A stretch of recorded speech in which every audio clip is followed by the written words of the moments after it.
Elle, c'est Lily. Lily, c'est une des fourmis de l'Inco. C'est surtout une fourmi coupeuse de feuilles, une Acromyrmex octospinosus.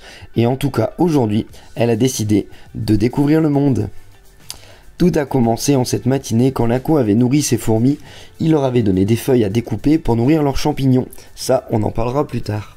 Jusqu'alors, tout se passait bien. Jusqu'à ce que, regarde Lily, elle se retrouve à l'extérieur du setup. Gros problème, ce setup est vraiment bien hermétique, ce qui veut dire que les fourmis ne peuvent pas s'évader. Mais le problème, c'est que là, elle aimerait bien rentrer celle-ci. Elle se retrouve tout seule en prison à l'extérieur. Malgré ses petits allers-retours incessants du côté de l'ouverture de la boîte, rien n'y fait, Lily n'arrive pas à appeler ses sœurs et elle se retrouve dépourvue. Que va-t-elle faire maintenant ? Eh bien, elle va décider de découvrir le monde. Pour cela, elle va commencer par quitter sa petite boîte de plexiglas et reconnaît tout de suite une de ses amies, la pince. Et oui, c'est elle qui vient l'aider à nettoyer son débarras, c'est elle qui lui ramène à manger ou qui parfois ramène ses petites sœurs ou ses grandes sœurs qui tentent de s'évader de temps à autre.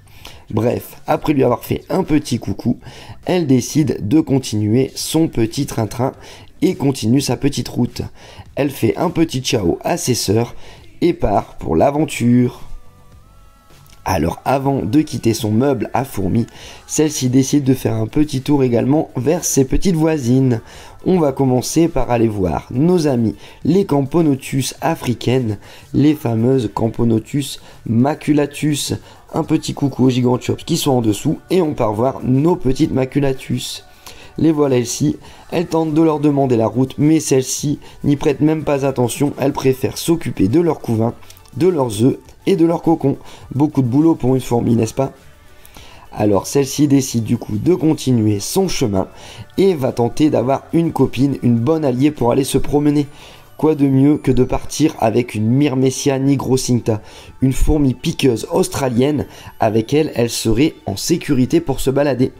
Malheureusement, le setup est aussi bien fait que celui de ses copines Acromyrmex. Il est inviolable, personne ne peut rentrer ni sortir. Et de même, celles-ci s'affairent à travailler pour nourrir leur future progéniture. Malheureusement, Lily va devoir continuer sa route toute seule et décide de partir à l'aventure. Notre Lily n'attend pas plus longtemps pour descendre du meuble et atteindre le sol. Mais après une petite cascade, Lily atterrit sur le côté du carrelage et qu'est-ce qu'elle aperçoit soudain ? Le sol est jonché de cadavres de Minor Messor barbarus. Celles-ci s'étant échappées par les petits interstices, elles ont terminé dans la toile d'une certaine araignée. Celle-ci n'est pas visible, mais Lily préfère très vite déguerpir pour ne pas terminer dans le filet. D'ailleurs, elle a quelques petits morceaux de toile d'araignée dans les pattes. Un petit nettoyage. RIP Mesdames Messor Barbarus, j'espère que l'Inco fera le ménage et essayera d'éliminer cette araignée qui peut nous causer beaucoup de tort à l'avenir. Alors Madame Lily décide de continuer son périple dans la maison de l'Inco et atterrit dans cette magnifique plante qui vit sans terre. Regarde cette plante, elle tient sur un morceau de lave volcanique et ses racines trempent simplement dans de l'eau. Alors ça lui donne de très belles feuilles bien vertes. Lily adorerait en couper un petit morceau, mais si elle le coupe, ce serait pour ramener à son champignon qu'elle adore nourrir pour faire vivre sa colonie. Mais là, elle est toute seule et elle a envie de découvrir le monde. Donc elle va simplement se reposer, ne pas abîmer cette magnifique plante et prendre du bon temps à admirer l'extérieur à travers les grandes baies vitrées. Va-t-elle réussir à sortir ? Cela risque d'être difficile pour elle. Elle est très petite et les fenêtres sont très peu ouvertes en ce moment. Bref, Lily se repose, contemple la vue et va voir de nouveaux horizons en route pour la cuisine.